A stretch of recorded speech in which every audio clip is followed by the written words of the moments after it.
আজকের এই গভীর আধ্যাত্মিক আলোচনায় আপনাদের সবাইকে স্বাগত জানাই আমাদের প্রিয় চ্যানেল গীতার আলোচনাতে। মানব জীবনের সবচেয়ে বড় রহস্যগুলোর একটি হল মৃত্যু। জন্মকে আমরা আনন্দের সঙ্গে গ্রহণ করি, কিন্তু মৃত্যুর নাম শুনলেই হৃদয়ের ভেতর অজানা এক শূন্যতা ও ভয় কাজ করে। মানুষ চিরকাল জানতে চেয়েছে, মৃত্যুর পর কি হয়? সবকিছু কি শেষ হয়ে যায়, নাকি এর পরেও কোনো পথ আছে? এই প্রশ্নের উত্তর খুঁজতেই আমরা আশ্রয় নিই ভগবদ্গীতার শাশ্বত শিক্ষায়, যেখানে শ্রীকৃষ্ণ অর্জুনকে আত্মার অমরত্বের যে জ্ঞান দিয়েছিলেন তা আজও সমান প্রাসঙ্গিক, সমান শক্তিশালী। মানুষের শরীর নশ্বর, একথা আমরা জানি, কিন্তু আমরা কি কখনো ভেবে দেখেছি এই শরীরের ভেতরে যে চেতন শক্তি কাজ করছে, সেই আত্মা কি সত্যিই মরে যায়? গীতার শিক্ষায় বলা হয়েছে, আত্মা কখনো জন্ম নেয় না, কখনো মরে না। যেমন মানুষ পুরনো বস্ত্র ত্যাগ করে নতুন বস্ত্র ধারণ করে, তেমনি আত্মা পুরনো দেহ ত্যাগ করে নতুন দেহ ধারণ করে। মৃত্যু কেবল একটি পরিবর্তন, একটি রূপান্তর, একটি যাত্রার নতুন অধ্যায়। আমরা যাকে শেষ বলে ভাবি, প্রকৃতপক্ষে সেটিই একটি নতুন সূচনা।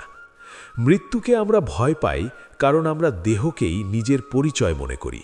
আমরা বলি, আমি অসুস্থ, আমি বুড়ো হচ্ছি, আমি মরব।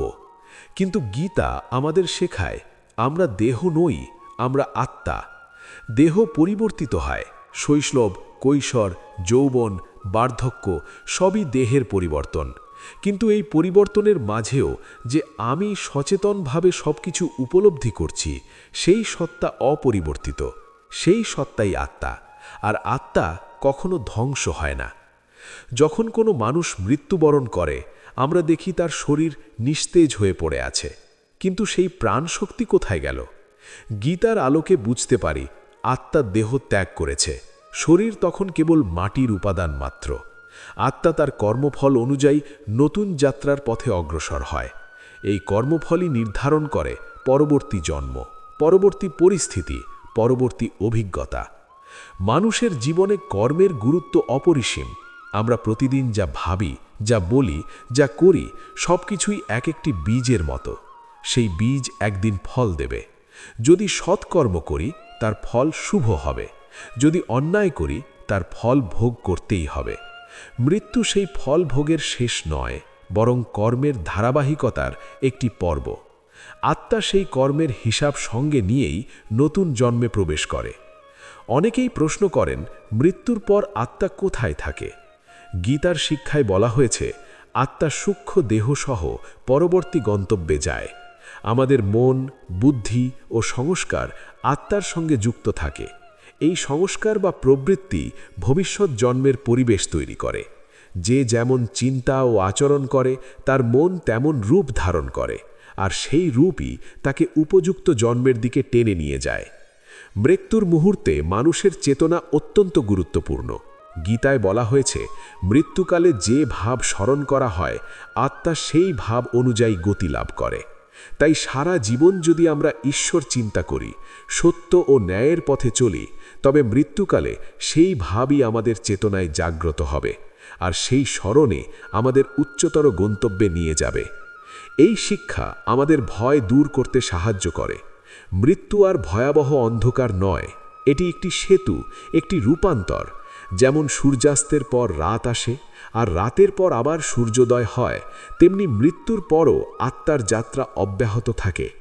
এই উপলব্ধি মানুষকে শক্তি দেয়, সাহস দেয়, জীবনের প্রতি সঠিক দৃষ্টিভঙ্গি দেয়। আমরা যখন প্রিয়জনকে হারাই, তখন গভীর শোক অনুভব করি, কিন্তু গীতা আমাদের সান্ত্বনা দেয়, আত্মা অমর, সে কেবল দেহ পরিবর্তন করেছে। আমাদের সম্পর্ক কেবল এই জীবনের সীমায় আবদ্ধ নয়, আত্মার সম্পর্ক অনেক গভীর। তাই শোকের মধ্যেও এক ধরনের আশ্বাস পাওয়া যায়, যাত্রা শেষ হয়নি, কেবল পথ বদলেছে। জীবনের উদ্দেশ্য কি? যদি মৃত্যু সবকিছুর সমাপ্তি না হয়, তবে জীবনের অর্থ আরও গভীর। গীতা আমাদের শেখায়, এই মানব জন্ম অত্যন্ত মূল্যবান। এখানে আমরা সৎকর্ম, ভক্তি ও জ্ঞান অর্জনের মাধ্যমে আত্মাকে শুদ্ধ করতে পারি। এই শুদ্ধতাই আমাদের জন্ম মৃত্যুর চক্র থেকে মুক্তির পথে নিয়ে যায়। যখন আত্মা সমস্ত আসক্তি ও অজ্ঞানতা ত্যাগ করে, তখন সে ঈশ্বর সত্তায় লীন হয়। তখন আর তাকে জন্ম নিতে হয় না। মৃত্যুর পর আত্মার যাত্রা বুঝতে হলে জীবনের প্রতিটি মুহূর্তকে সচেতনভাবে বাঁচতে হবে। আমরা যদি কেবল ভোগে মগ্ন থাকি, তবে মৃত্যুর সময় বিভ্রান্তি তৈরি হবে। কিন্তু যদি আমরা আত্মস্মরণে থাকি, তবে মৃত্যু হবে শান্ত, নির্মল, আলোকিত। এই জ্ঞান অর্জুনের জন্য যেমন ছিল শক্তির উৎস, তেমনি আমাদের জন্যেও। যখন অর্জুন যুদ্ধক্ষেত্রে বিভ্রান্ত হয়ে পড়েছিলেন, তখন শ্রীকৃষ্ণ তাকে আত্মার অমরত্বের জ্ঞান দিয়ে সাহস জুগিয়েছিলেন। তিনি বুঝিয়েছিলেন, দেহ নষ্ট হলেও আত্মা অনিবশ্বর, তাই ধর্ম ও কর্তব্য থেকে পিছিয়ে আসা উচিত নয়। আমাদের জীবনে প্রতিদিন ছোট ছোট মৃত্যু ঘটে। আশা ভেঙে যায়, সম্পর্ক শেষ হয়, স্বপ্ন ভেঙে যায়। কিন্তু সেই ভাঙনের মধ্যেও নতুন সূচনা লুকিয়ে থাকে। প্রকৃত মৃত্যু আমাদের শেখায় সব কিছু পরিবর্তনশীল, কেবল আত্মাই স্থায়ী। এই উপলব্ধি মানুষকে আসক্তি থেকে মুক্ত করে, অহংকার ভাঙে, বিনয় শেখায়। যদি আমরা সত্যিই বুঝতে পারি যে আত্মা অমর, তবে জীবনের প্রতি আমাদের দৃষ্টিভঙ্গি বদলে যাবে। তখন আমরা ক্ষণিকস্থায়ী লাভের জন্য অন্যায় করব না। আমরা জানব প্রতিটি কর্মের ফল আছে। আমরা জানব মৃত্যু কোনো শেষ নয়, এটি একটি দরজা, যার ওপারে অপেক্ষা করছে নতুন অধ্যায়। এইভাবেই গীতার শিক্ষা আমাদের মৃত্যু ভয় থেকে মুক্তি দেয়। আত্মার অমরত্বের জ্ঞান মানুষকে স্থির করে, দৃঢ় করে, সাহসী করে তোলে। মৃত্যু তখন আর আতঙ্কের কারণ নয়, বরং এক গভীর সত্যের স্মরণ। আমরা দেহ নই, আমরা চিরন্তন আত্মা। মৃত্যুর পর আত্মার যাত্রা বোঝার জন্য আমাদের প্রথমে বুঝতে হবে জীবনের গভীর কাঠামোটি কিভাবে কাজ করে। আমরা যা চোখে দেখি তা কেবল স্থূল জগৎ। এই দৃশ্যমান শরীর, ঘরবাড়ি, সম্পর্ক সবই স্থূল স্তরের প্রকাশ। কিন্তু গীতার শিক্ষায় বলা হয়েছে মানুষের অস্তিত্বের আরেকটি সূক্ষ্ম স্তর আছে, যা দেহের মৃত্যুর পরও অব্যাহত থাকে। সেই সূক্ষ্ম স্তরই আত্মার বাহন হয়ে নতুন যাত্রায় অগ্রসর হয়। যখন শরীর তার কার্যক্ষমতা হারায়, তখন আত্মা সেই শরীর ত্যাগ করে। এই ত্যাগ কোনো আকস্মিক ঘটনা নয়, এটি প্রকৃতির নিয়ম। যেমন একটি ফল পেকে গেলে গাছ থেকে পড়ে যায়, তেমনি কর্মফল পরিপূর্ণ হলে আত্মা দেহ ত্যাগ করে। এই প্রস্থান কখনো শান্ত, কখনো আকস্মিক, কখনো কষ্টদায়ক, কিন্তু প্রত্যেক ক্ষেত্রেই তা পূর্বকর্মের সঙ্গে গভীরভাবে যুক্ত। অনেকেই ভাবেন মৃত্যু মানেই অন্ধকারে বিলীন হয়ে যাওয়া, কিন্তু গীতার দৃষ্টিতে মৃত্যু হলো একটি পরিবর্তনশীল সেতু। আত্মা তার সঙ্গে বহন করে নিয়ে যায় তার মানসিক প্রবণতা, অপূর্ণ বাসনা, অভ্যেস, আসক্তি ও সাধনা। এগুলোই তার পরবর্তী জন্মের বীজ রচনা করে। যে আত্মা জ্ঞান ও ভক্তিতে উন্নত, তার গতি হয় উচ্চতর স্তরে। আর যে আত্মা ভোগ, আসক্তি ও অজ্ঞানতায় নিমগ্ন, সে পুনরায় সেই অভিজ্ঞতার উপযোগী জন্ম লাভ করে। এই পুনর্জন্মের ধারণা আমাদের জীবনের প্রতি দায়িত্ববোধ সৃষ্টি করে। কারণ যদি মৃত্যু শেষ না হয়, তবে প্রতিটি চিন্তা ও কাজের গুরুত্ব অপরিসীম। আমরা আজ যা করছি তা শুধু এই জীবনের জন্য নয়, ভবিষ্যৎ যাত্রার জন্যও প্রভাব ফেলছে। এই উপলব্ধি মানুষকে সংযমী করে, সতর্ক করে, নৈতিক করে তোলে। মৃত্যুর মুহূর্তকে গীতা অত্যন্ত তাৎপর্যপূর্ণ বলে উল্লেখ করা হয়েছে। বলা হয়েছে, যে ভাব স্মরণ করে দেহ ত্যাগ করা হয়, আত্মা সেই ভাবের অনুরূপ গতি লাভ করে।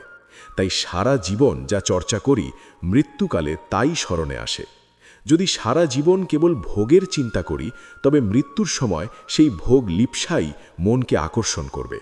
কিন্তু যদি ঈশ্বর চিন্তা, সত্য, করুণা ও সেবার পথে জীবন কাটাই, তবে মৃত্যুর সময় সেই নির্মল ভাবই আত্মাকে উচ্চতর গন্তব্যে নিয়ে যাবে।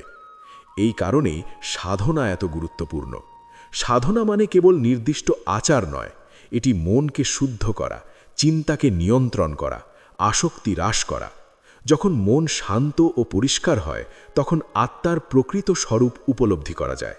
এই উপলব্ধি জন্ম মৃত্যুর ভয় দূর করে দেয়। গীতায় আত্মাকে আগুনে পোড়ানো যায় না, জলে ভেজানো যায় না, অস্ত্রে কাটা যায় না, এভাবে বর্ণনা করা হয়েছে। এই বর্ণনা কেবল কাব্যিক নয়, এটি আত্মার অবিনশ্বরতার প্রতীক। দেহের ক্ষতি হতে পারে, কিন্তু আত্মার কোনো ক্ষতি হয় না। এই সত্য হৃদয়ে ধারণ করলে মানুষ মৃত্যুকে অন্যভাবে দেখতে শুরু করে।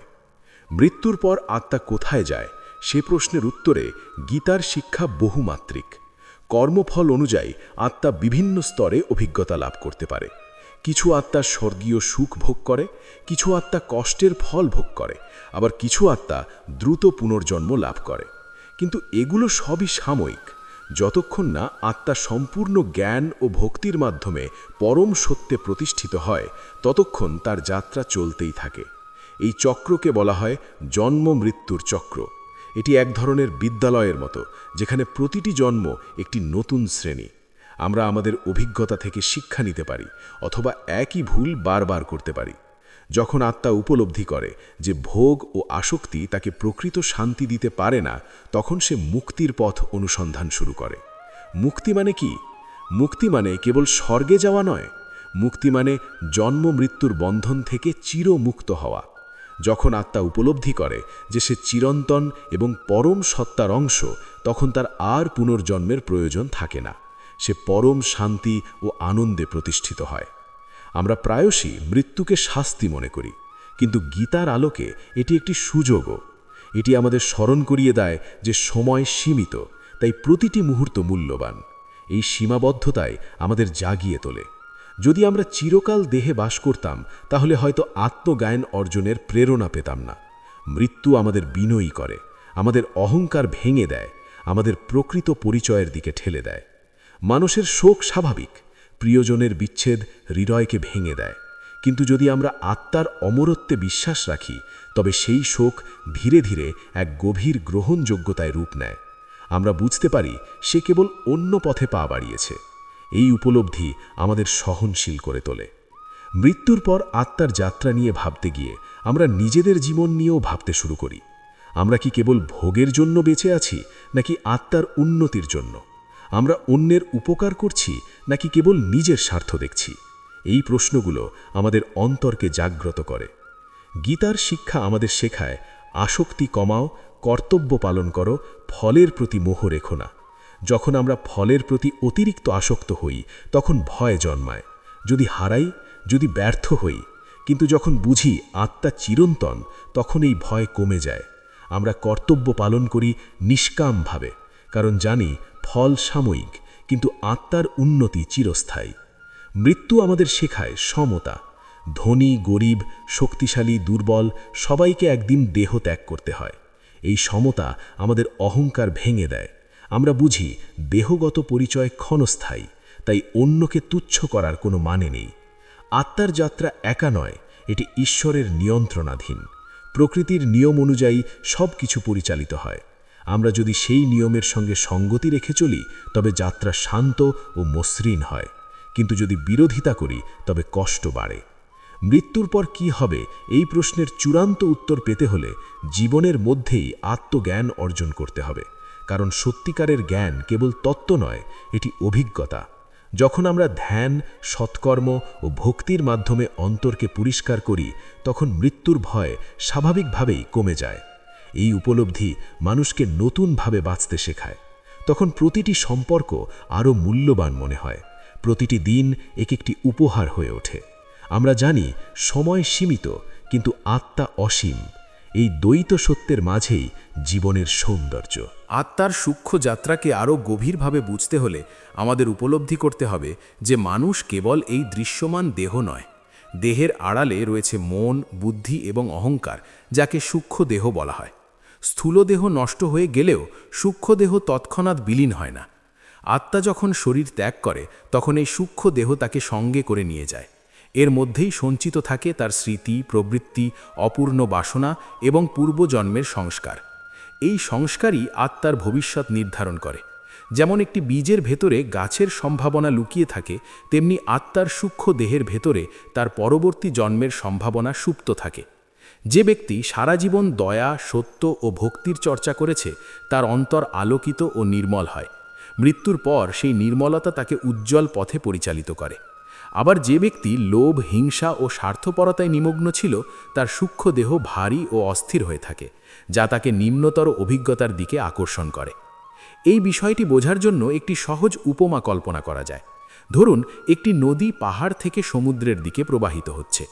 নদীর স্রোত যেমন তার গতিপথ নির্ধারণ করে, তেমনি মানুষের চিন্তা ও কর্ম তার আত্মার গতি নির্ধারণ করে। মৃত্যুর মুহূর্ত হল নদীর একটি বাঁক মাত্র। স্রোত থেমে যায় না, কেবল দিক পরিবর্তন করে। গীতার আলোকে জানা যায়, আত্মা প্রকৃতপক্ষে পরম সত্যের অংশ। সে চিরন্তন, জ্ঞানময় এবং আনন্দময়। কিন্তু অজ্ঞানতার কারণে সে নিজেকে দেহের সঙ্গে একাত্ম মনে করে। এই ভুল পরিচয়ই জন্ম মৃত্যুর চক্রের কারণ।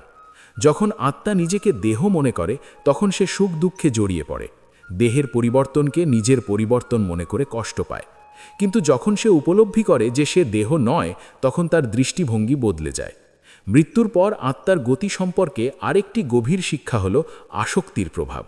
যে ব্যক্তি জাগতিক সম্পদ, সম্পর্ক বা ক্ষমতার প্রতি অত্যন্ত আসক্ত, তার মন সেই বস্তুগুলোর সঙ্গে বাঁধা থাকে।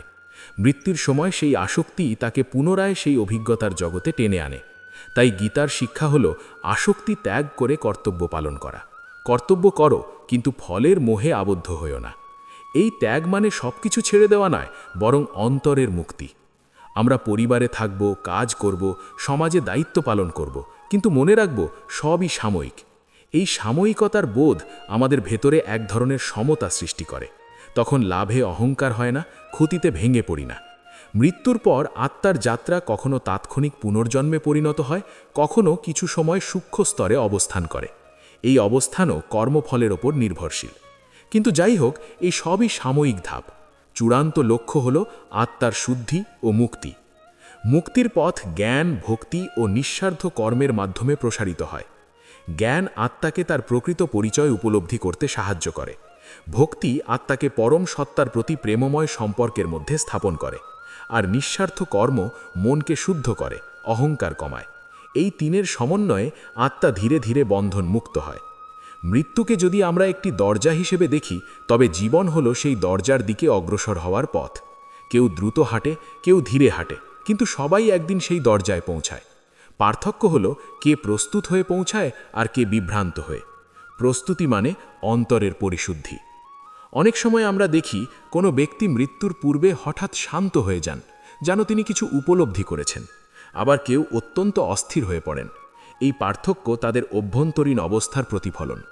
যে আত্মা সারা জীবন সৎপথে চলেছে, তার অন্তর স্বচ্ছ থাকে। মৃত্যুর সময় সে সহজে দেহ ত্যাগ করতে পারে। কিন্তু যার মন জটিল আসক্তিতে ভরা, তার জন্য বিচ্ছেদ কষ্টদায়ক হয়। গীতার শিক্ষা আমাদের শেখায় প্রতিদিনের জীবনই মৃত্যুর প্রস্তুতি। প্রতিটি প্রার্থনা, প্রতিটি সৎ কর্ম, প্রতিটি ক্ষমা সবই আত্মাকে হালকা করে। আমরা যখন কাউকে ক্ষমা করি, তখন কেবল তাকে নয়, নিজেকেও মুক্ত করি। এই মুক্তিই মৃত্যুর সময় শান্তির কারণ হয়। আত্মার যাত্রা সম্পর্কে ভাবতে গিয়ে আরেকটি গুরুত্বপূর্ণ বিষয় উঠে আসে, সময়। আমাদের দৃষ্টিতে সময় সীমাবদ্ধ, কিন্তু আত্মার দৃষ্টিতে সময় বিশাল। একটি জন্ম তার দীর্ঘ যাত্রার ক্ষুদ্র অংশ মাত্র। তাই কোনো একটি জীবনের ব্যর্থতা চূড়ান্ত নয়। আত্মা শেখে, সংশোধন করে, আবার চেষ্টা করে। এই ধারাবাহিকতাই তার বিকাশ। কিন্তু এই বিকাশ অনন্তকাল ধরে চলার জন্য নয়। আত্মা একসময় উপলব্ধি করে যে বাহ্যিক ভোগ তাকে পূর্ণতা দেয় না। তখন সে অন্তর্মুখী হয়। এই অন্তর্মুখিতা থেকেই শুরু হয় সত্যিকারের আধ্যাত্মিক জীবন। তখন মৃত্যু আর ভয়ের কারণ নয়, বরং এটি হয়ে ওঠে চিরন্তন সত্যের দিকে প্রত্যাবর্তনের সেতু। যখন আমরা উপলব্ধি করি যে আত্মা অমর, তখন অন্যের প্রতি আমাদের আচরণ বদলে যায়। আমরা বুঝি প্রত্যেকের ভেতর একই চিরন্তন সত্তা বিরাজমান। তখন হিংসা কমে, সহানুভূতি বাড়ে। কারণ আমরা জানি অন্যকে কষ্ট দিলে সেই কর্মফল আমাদের কাছেই ফিরে আসবে। মৃত্যুর পর আত্মার কি হয়, এই প্রশ্নের উত্তর কেবল তত্ত্ব নয়, এটি আমাদের জীবনযাত্রার পথপ্রদর্শক। যদি আমরা এই জ্ঞান হৃদয়ে ধারণ করি, তবে প্রতিটি মুহূর্ত অর্থবহ হয়ে ওঠে। আমরা তুচ্ছ বিষয় নিয়ে অতিরিক্ত উদ্বিগ্ন হই না। আমরা জানি সব কিছু পরিবর্তনশীল। আত্মার যাত্রা শেষ পর্যন্ত তাকে সেই চূড়ান্ত সত্যের কাছে নিয়ে যায় যেখান থেকে সে এসেছে। সেই অবস্থায় নেই জন্ম, নেই মৃত্যু, নেই ভয়। আছে কেবল শান্তি ও আনন্দ। এই লক্ষ্যই মানব জীবনের প্রকৃত উদ্দেশ্য। এই উপলব্ধি নিয়ে যখন আমরা জীবনযাপন করি, তখন মৃত্যু আমাদের শত্রু নয়, শিক্ষক হয়ে ওঠে। সে আমাদের মনে করিয়ে দেয় সময় সীমিত, তাই সচেতন হও। ভালোবাসো, ক্ষমা করো, সত্যের পথে চলো। কারণ এই পথই আত্মাকে আলোকিত গন্তব্যে পৌঁছে দেয়। মুক্তির চূড়ান্ত অবস্থাকে বুঝতে গেলে আমাদের উপলব্ধি করতে হবে আত্মার প্রকৃত স্বরূপ। আত্মা চিরন্তন, কিন্তু সে যখন জড়জগতের মোহে আবদ্ধ হয় তখন নিজেকে সীমাবদ্ধ মনে করে। এই সীমাবদ্ধতার অনুভূতি জন্ম মৃত্যুর চক্রকে অব্যাহত রাখে। যতদিন আত্মা নিজের আসল পরিচয় ভুলে থাকে ততদিন সে নতুন দেহ ধারণ করতে বাধ্য হয়। কিন্তু যখন সে উপলব্ধি করে যে সে পরম সত্যের অংশ, তখন তার বন্ধন শিথিল হতে শুরু করে। মৃত্যুর পর আত্মার যাত্রা তাই কেবল বাহ্যিক গতি নয়, এটি চেতনার গতি। চেতনা যত উঁচুতে উন্নীত হয়, আত্মার অভিজ্ঞতাও তত সূক্ষ্ম হয়। যে ব্যক্তি জীবদ্দশায় ঈশ্বর স্মরণে অভ্যস্ত, তার মন মৃত্যুকালে বিচলিত হয় না। সে জানে দেহের অবসান মানেই অস্তিত্বের অবসান নয়। এই দৃঢ় বিশ্বাস তার অন্তরে এক গভীর শান্তি এনে দেয়। ঈশ্বর স্মরণের গুরুত্ব এখানে অত্যন্ত গভীর। যখন মন বারবার পরম সত্তার দিকে ফিরে যায়, তখন তা আসক্তির জাল থেকে মুক্ত হতে শেখে। আমরা যাকে ভালোবাসি, মৃত্যুর সময় স্বাভাবিকভাবেই তাকে স্মরণ করি। তাই যদি ঈশ্বরের প্রতি প্রেম গড়ে ওঠে, তবে মৃত্যুকালে সেই প্রেমই আত্মাকে আলোকিত পথে পরিচালিত করবে। এই প্রেম কোনো ভয়ের ওপর প্রতিষ্ঠিত নয়, এটি বিশ্বাস ও আত্মসমর্পণের ওপর প্রতিষ্ঠিত। জীবনের প্রতিটি মুহূর্ত তাই প্রস্তুতির সময়। আমরা কিভাবে কথা বলছি, কিভাবে অন্যের সঙ্গে আচরণ করছি, কিভাবে নিজের মনকে নিয়ন্ত্রণ করছি, সব কিছু আত্মার যাত্রাকে প্রভাবিত করছে। অনেক সময় আমরা ভাবি ছোট ভুলগুলো গুরুত্বহীন, কিন্তু প্রতিটি অভ্যাস একদিন চরিত্র হয়ে ওঠে, আর চরিত্রই ভবিষ্যৎ নির্ধারণ করে। মৃত্যু সেই ভবিষ্যতের দরজা খুলে দেয় মাত্র। মৃত্যু ভয় আসলে অজানার ভয়। যদি আমরা জানি সামনে কি আছে, তবে ভয় কমে যায়। গীতার শিক্ষা আমাদের সেই জ্ঞান দেয়, আত্মা ধ্বংস হয় না, সে তার কর্মফল অনুযায়ী নতুন অভিজ্ঞতার পথে যায়। এই জ্ঞান আমাদের স্থির করে। আমরা বুঝি ভয়ের কিছু নেই, বরং সচেতন হওয়ার প্রয়োজন আছে। যখন কেউ প্রিয়জন হারায়, তখন হৃদয়ে শূন্যতা তৈরি হয়। কিন্তু যদি আমরা আত্মার অমরত্বে বিশ্বাস রাখি, তবে সেই শূন্যতা ধীরে ধীরে আশায় রূপান্তরিত হয়। আমরা অনুভব করি সম্পর্ক কেবল দেহের নয়, এটি আত্মার সংযোগ। এই উপলব্ধি আমাদের শোককে শান্ত করে। মুক্তির চূড়ান্ত অবস্থায় আত্মা আর পুনর্জন্ম গ্রহণ করে না, সে পরম শান্তিতে প্রতিষ্ঠিত হয়। এই অবস্থা অর্জনের জন্য প্রয়োজন আত্মজ্ঞান, ভক্তি ও নিঃস্বার্থ কর্মের সমন্বয়। কেবল তত্ত্ব জানলেই হবে না, সেই জ্ঞানকে জীবনে প্রয়োগ করতে হবে। যখন জ্ঞান আচরণে পরিণত হয়, তখনই প্রকৃত পরিবর্তন ঘটে। দৈনন্দিন জীবনে এই শিক্ষা প্রয়োগ করা খুব কঠিন নয়, যদি আমরা সচেতন থাকি। প্রতিদিন কিছু সময় ধ্যান করা, ঈশ্বরের নাম স্মরণ করা, অন্যের উপকার করা, অহংকার কমানো, এই ছোট ছোট পদক্ষেপই আত্মাকে পরিশুদ্ধ করে। ধীরে ধীরে মন শান্ত হয়, আসক্তি কমে এবং মৃত্যু ভয় স্বাভাবিকভাবেই দূর হতে থাকে। মৃত্যুকে যদি আমরা শিক্ষক হিসেবে গ্রহণ করি, তবে সে আমাদের জীবনের মূল্য বুঝতে শেখায়। প্রতিটি সকাল একটি নতুন সুযোগ, প্রতিটি সম্পর্ক একটি পরীক্ষার ক্ষেত্র, প্রতিটি কষ্ট একটি শিক্ষা। যখন এইভাবে জীবনকে দেখি, তখন মৃত্যু আর অন্ধকার নয়, এটি আলোয় যাওয়ার পথ। এই সমগ্র আলোচনার সারমর্ম হল, আমরা দেহ নই, আমরা চিরন্তন আত্মা। দেহের মৃত্যু অনিবার্য, কিন্তু আত্মার যাত্রা অব্যাহত। আমাদের কর্ম, চিন্তা ও স্মরণই সেই যাত্রার দিক নির্ধারণ করে। তাই আজ থেকেই সচেতন হওয়া দরকার। ভয় নয়, জ্ঞানকে বেছে নিতে হবে। আসক্তি নয়, প্রেমকে বেছে নিতে হবে। অজ্ঞানতা নয়, আত্মস্মরণকে বেছে নিতে হবে। এইভাবেই মৃত্যুর পর আত্মার রহস্য আমাদের সামনে উন্মোচিত হয়। এটি কোনো কল্পকাহিনী নয়, এটি এক গভীর আধ্যাত্মিক সত্য, যা জীবনের প্রতিটি স্তরে প্রযোজ্য। যদি আমরা এই সত্য হৃদয়ে ধারণ করি, তবে জীবন হবে অর্থবহ, মৃত্যু হবে শান্ত, আর আত্মার যাত্রা হবে আলোকিত। আজকের এই দীর্ঘ আলোচনার শেষে আবারও কৃতজ্ঞতা জানাই আপনাদের সবাইকে আমাদের প্রিয় চ্যানেল গীতার আলোচনার সঙ্গে থাকার জন্য। আপনারা যদি এই জ্ঞানকে হৃদয়ে ধারণ করেন এবং দৈনন্দিন জীবনে প্রয়োগ করেন, তবে মৃত্যু আর ভয়ের বিষয় থাকবে না। এটি হয়ে উঠবে চিরন্তন সত্যের পথে এক সুন্দর পদক্ষেপ। আবারও দেখা হবে নতুন কোনো আধ্যাত্মিক আলোচনায়। গীতার আলোচনাতেই। নমস্কার, জয় শ্রীকৃষ্ণ।